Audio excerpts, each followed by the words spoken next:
Good morning, Stephanie. Good morning. Hi, kids. A hot tea, please.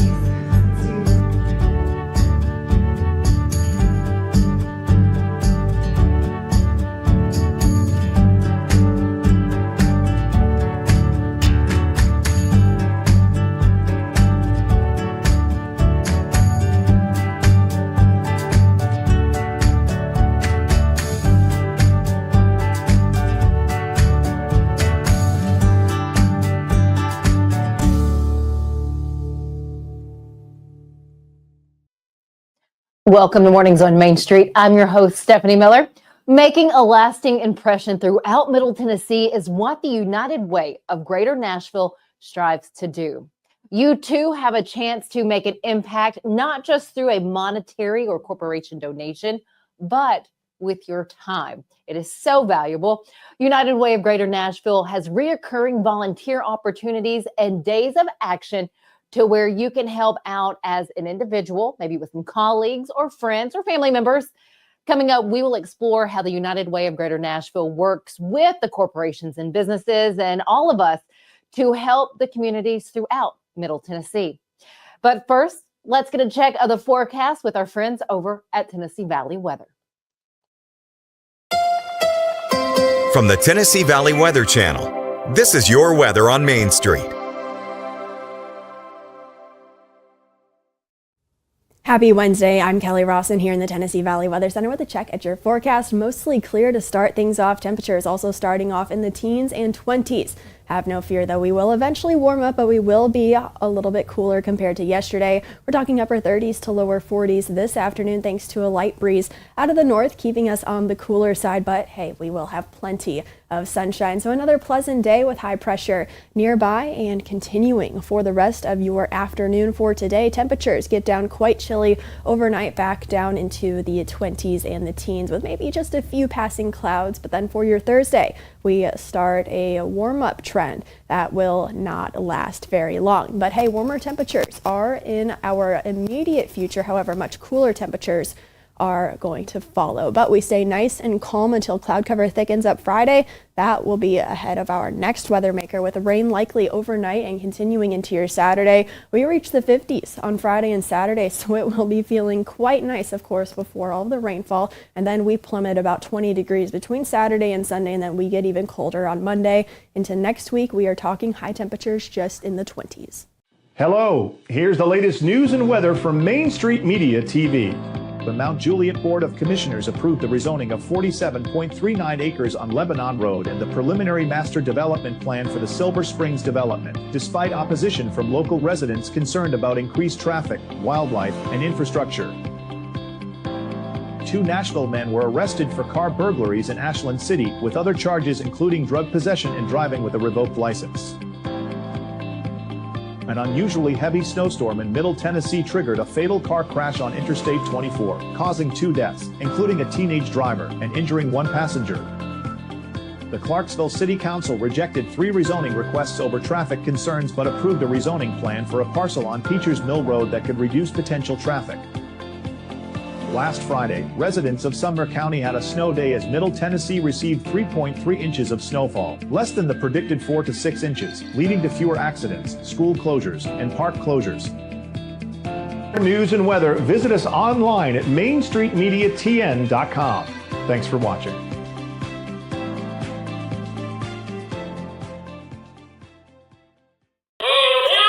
Step into the Lionel retail store at Opry Mills, Nashville, and you'll be captivated by all the magic of the 123-year history of Lionel trains.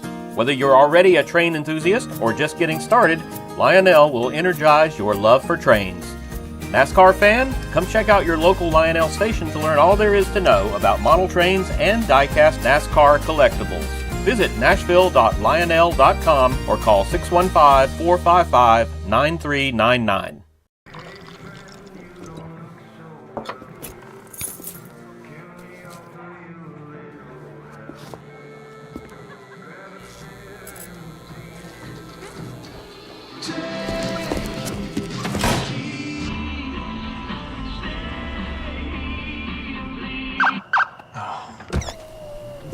You're seeing the signs too, right? What signs?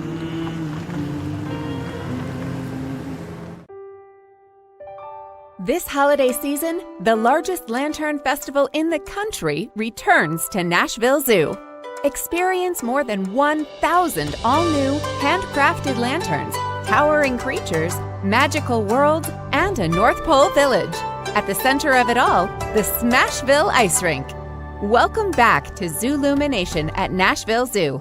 Bigger, brighter, and better than ever.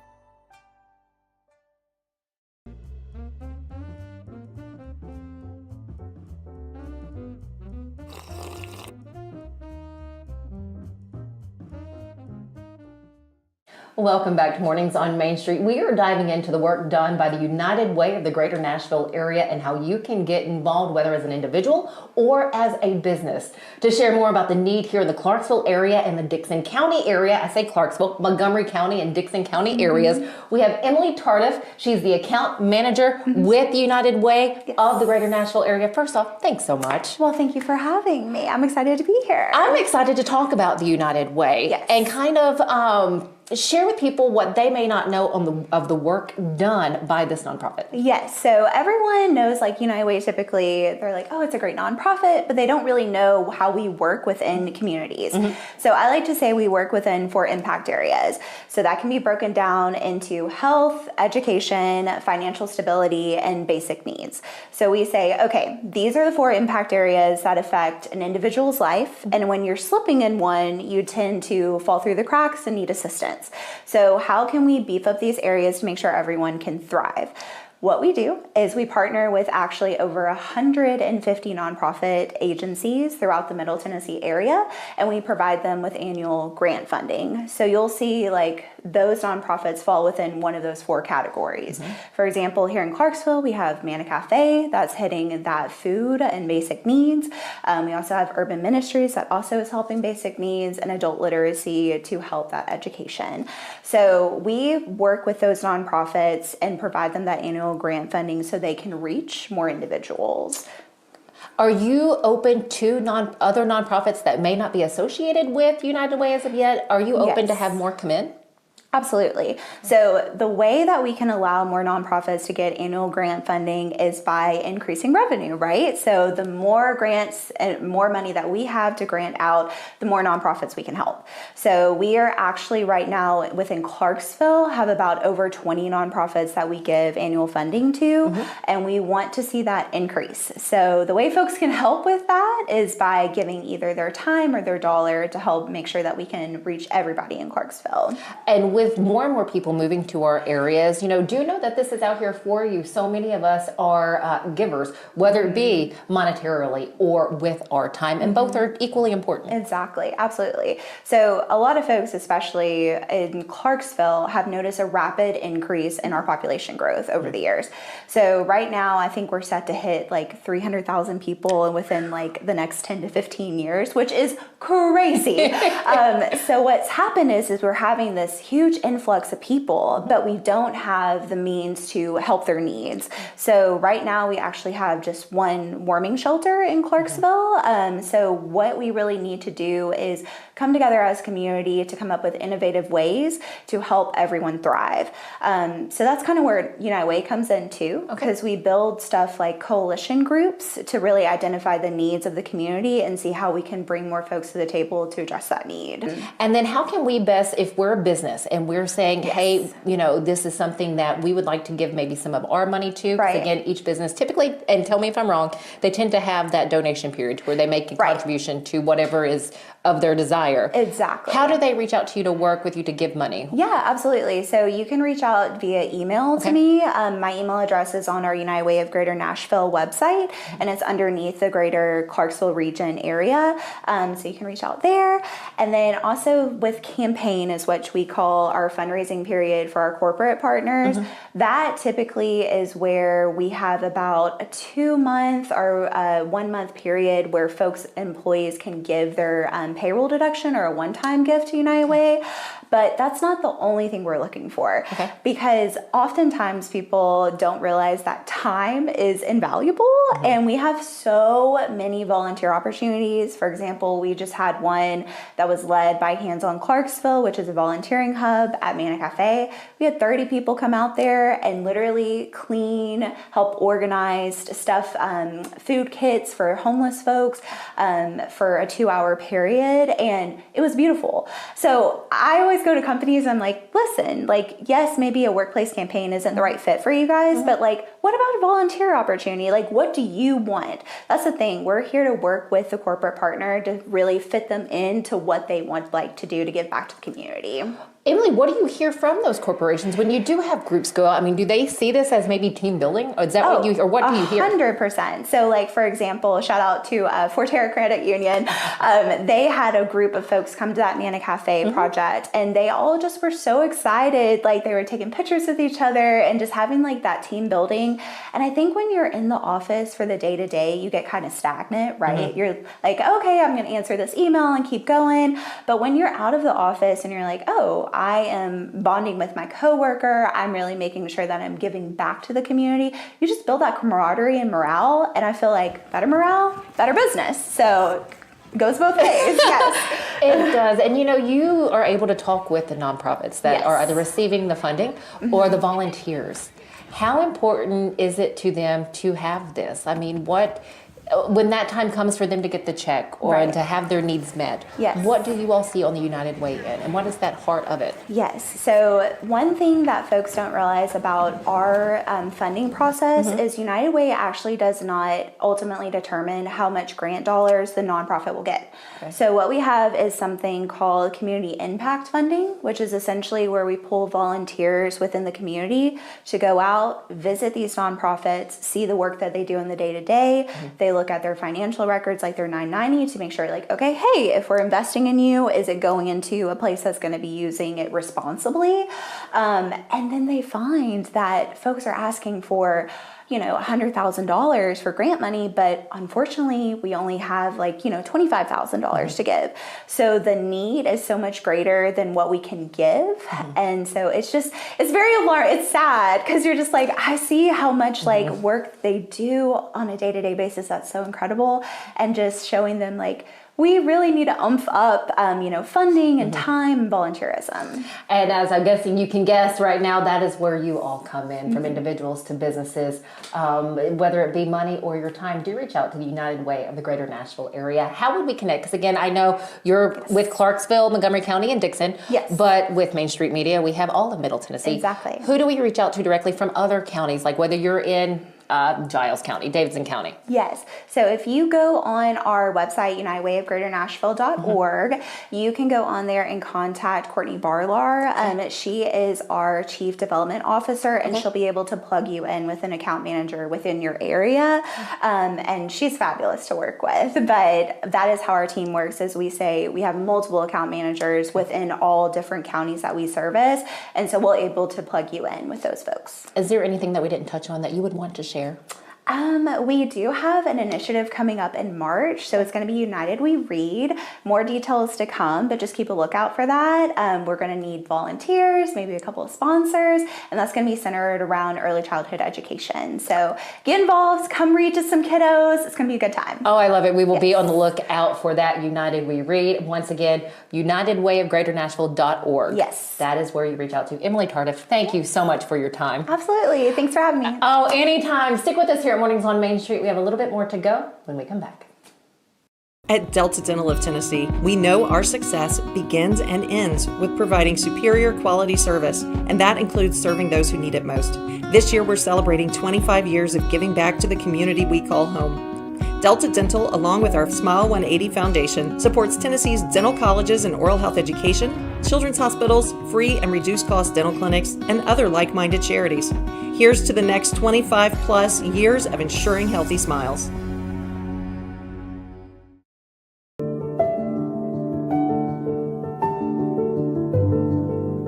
Welcome to the Omni Nashville Hotel. Urban elegance with a vintage touch. Our 800-room hotel opened up in the fall of 2013 with 746 guest rooms and 54 suites.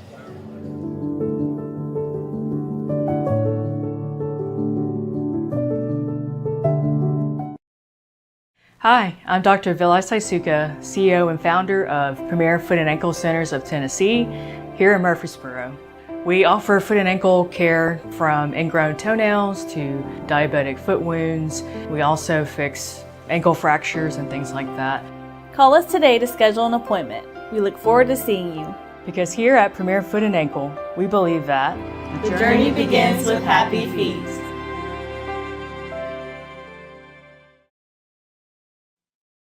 Welcome back. United Way of Greater Nashville serves Cheatham, Davidson, Dixon, Hickman, Houston, Montgomery, Robertson, Stewart, and Williamson counties. We hope that this information is helpful to all of you. If you'd like to give your time to the United Way of Greater Nashville, or if you're looking to them to receive support, as Emily mentioned, just reach out to them through their website. As always, thanks for joining us here at Mornings on Main Street. Enjoy the rest of your day. We'll see you back here tomorrow.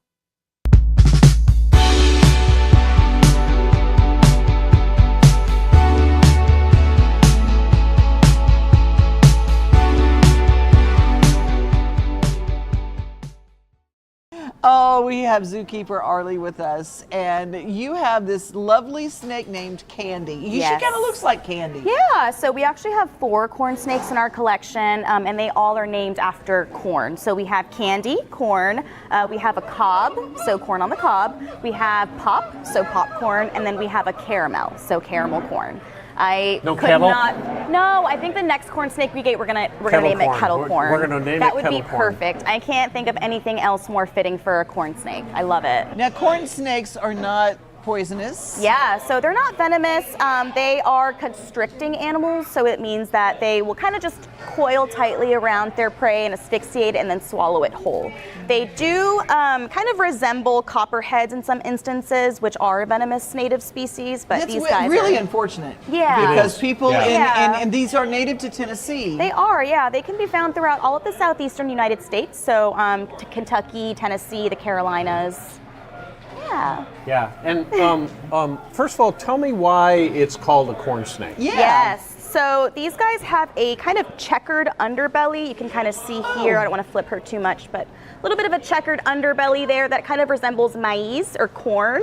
They also are pretty commonly found around cornfields, so they have kind of become farmers' best friends because they do eat those pesky mice and rats that love to eat on harvested corn. Yeah, and that's a really good point. I mean, I hear a lot of comments that the only good snake is a dead snake. Now, I hate that. Yeah, you have to understand that snakes are a vital part of our ecosystem. Absolutely. And they take care of rodents and bugs and lots of stuff that we don't want to have in our house. Absolutely. Right? Or even around our house. Yeah. So they take care of a lot of rodents, and rodents bring a lot of disease. They do. Snakes don't bring that kind of disease. You know, Yeah. you talk about salmonella, and that's true if you're handling them. But they're not dropping disease around in your house like rodents are. These guys are important to have around, so you really need to make sure you know what you're doing. If you're going to go out and approach a snake, just don't go out there with a shovel and just start hacking away at will. Leave them alone. They'll leave you alone. Do they eat live prey here, or do you have freeze-dried? So here we don't give them live prey. We do get shipments of like frozen mice and rats in bulk that we just thaw out the day before and feed it to them. So nothing live, but in the wild they would eat small rodents, so mice, rats, small birds, and some other small lizards maybe. Right. And it's really important to know why we do that. Why is it that they don't get live prey? Yeah, so it is a wild thing that happens in the wild, but it's not something humane that we want to do here. But also, anything that is alive would struggle whenever a snake is trying to eat it, so it could potentially injure the snake's mouth on the inside if the animal is struggling in there. So just to avoid any of that, we just give them some frozen mice. If you would like to watch this show and others, be sure to download our mobile app, Main Street Media TV Mobile. You can also find our programs on streaming services that include Apple, Amazon, and Roku, as well as on YouTube, social media, and MainStreetMediaTV.com.